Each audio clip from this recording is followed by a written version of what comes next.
आपको यह पेंटिंग जानी पहचानी सी लग सकती है।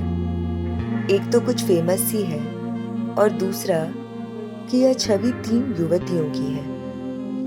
यह एक दूसरे के बगल में समान रूप से उन्मुख होकर बैठी हैं या बैठा दी गई हैं। अब यह बात 1930s की है तो हम अमृता जी से तो पूछ नहीं सकते। कुछ विचार हैं आज आर्ट हिस्ट्री प्लस पर व्यक्त करते हैं।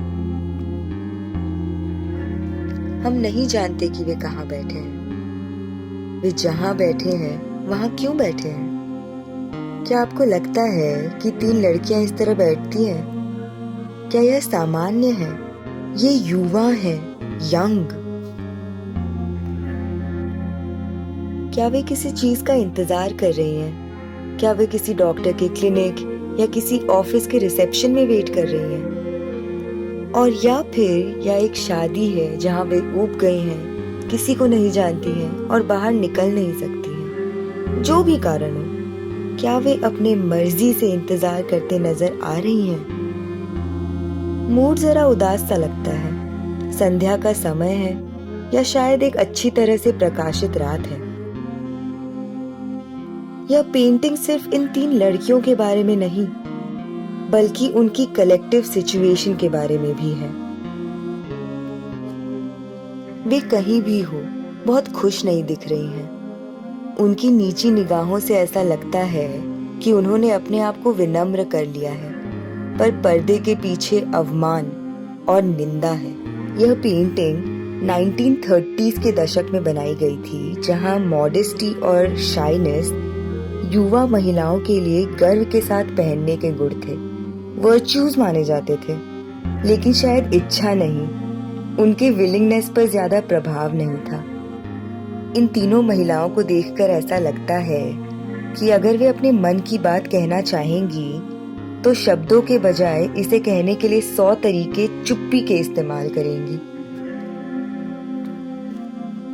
ग्रीन साड़ी में बैठी स्त्री को देखकर लगता है कि उनके सर से अब पानी ऊपर जा चुका है, लेकिन वहां बैठने के लिए कहे जाने पर अपना गुस्सा व्यक्त नहीं कर सकती हैं। शायद लाल रंग में बैठी महिला इस हताश को समझ रही हैं, पर वह जानती हैं कि दुनिया के तौर तरीकों के आगे झुकने के अलावा उनके पास और कोई चारा नहीं है। अपना सिर ढके, झुके, जैसा कहा जाए वैसा करें, उठे, बैठे।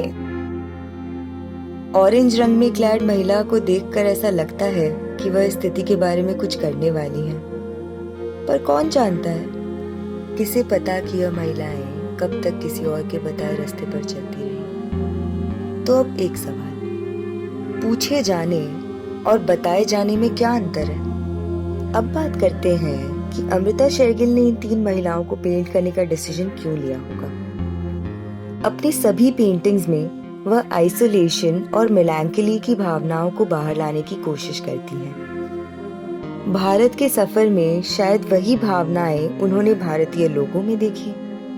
हो सकता है कि कहीं ना कहीं उनकी फीलिंग्स को रेजोनेट करने लगे वो लोग। गौर फरमाए तो अमृता हमें यह नहीं दिखाती कि यह महिलाएं कहाँ हैं, जैसे कि यह कहना कोई मायने नहीं रखता, और मानो यह सबमिशन और होपलेसनेस का अनुभव उनके जीवन में स्पेस और टाइम के नियमों को डिफाई करता है। क्या आपको इन रंगों के बारे में कुछ ज्वलंत, विविड लगता है? यदि आप 30s के मॉडर्न आर्ट के शौकीन होते तो आपको पता चलता कि इंडियन सबकॉन्टिनेंट में पाए जाने वाले गहरे भूरे रंग की पट्टियां और भूरे खाल एक पेंटिंग में मिल पाना काफी मुश्किल था। अमृता शेरगिल का 28 साल की उम्र में निधन हो गया था, लेकिन यह तीनों महिलाओं ने शायद अपने परपोतों को भी देखा होगा। क्या उस समय में कुछ बदला? क्या उन्हें बताए जाने के बजाय पूछा जा रहा होगा?